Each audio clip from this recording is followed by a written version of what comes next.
একটি হৃদয়বিদারক ছোট গল্প, আফিফা ও বাবা লম্বা সংস্করণ। একটি ছোট্ট গ্রামে বাস করত আফিফা এবং তার বাবা। আফিফা ছিল একদম ছোট, কিন্তু তার চোখে এক ধরনের নির্ভীকতা ছিল। বাবা-মা ছিলেন তার পৃথিবী, এবং বাবা ছিল তার সবচেয়ে প্রিয় মানুষ। বাবা ছাড়া সে এক মুহূর্ত ভাবতে পারত না।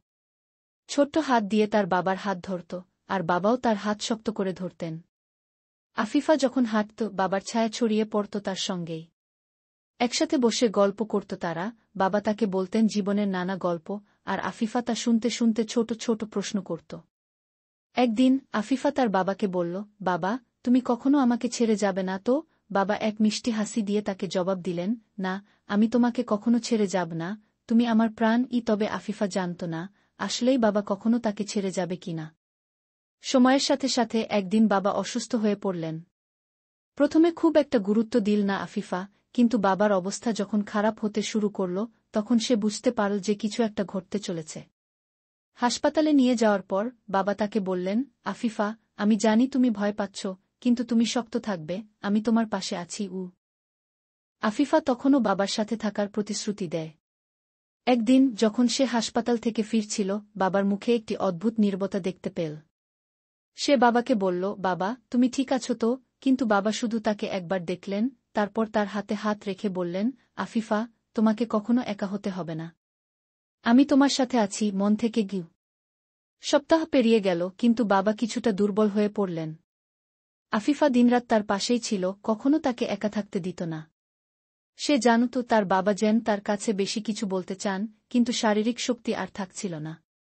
আফিফা তখনও বাবার সাথে থাকার প্রতিশ্রুতি দেয়। একদিন যখন সে হাসপাতাল থেকে ফিরছিল, বাবার মুখে একটি অদ্ভুত নীরবতা দেখতে পেল।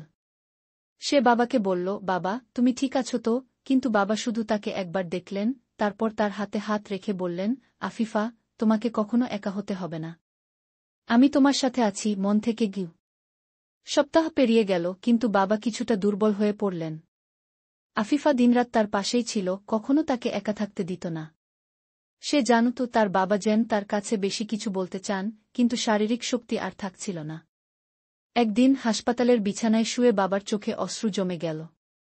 আফিফা তার পাশে বসে বলল, বাবা, তুমি কেন কাঁদছ? বাবা ধীরে ধীরে তার ছোট্ট মেয়ের দিকে তাকিয়ে বললেন, আমি কাঁদছি না, আমি শুধু তোমাকে দেখতে চাই, যেন তুমি জানো, আমি তোমাকে অনেক ভালোবাসি। আফিফা তার বাবার হাতটি ধরে বলল, বাবা, তুমি আমাকে ছেড়ে চলে যাবে না তো? বাবা তাকে সান্ত্বনা দিতে চেষ্টা করলেন, না, আমি কখনো তোমাকে ছেড়ে যাব না। তুমি শক্ত থাকবে, সব সময় মনের মধ্যে আমি থাকব। কিন্তু কিছুদিন পর বাবা চলে গেলেন। আফিফা তার বাবার হাতটা ধরেছিল, কিন্তু শেষ পর্যন্ত বাবার শরীর অচল হয়ে গেল। আফিফা হঠাৎ বুঝতে পারল তার বাবা আর ফিরে আসবে না। তার কণ্ঠে কান্না ছিল, কিন্তু কোনো শব্দ বের হতো না। তারপর সে কিছুক্ষণের জন্য চুপচাপ দাঁড়িয়ে রইল।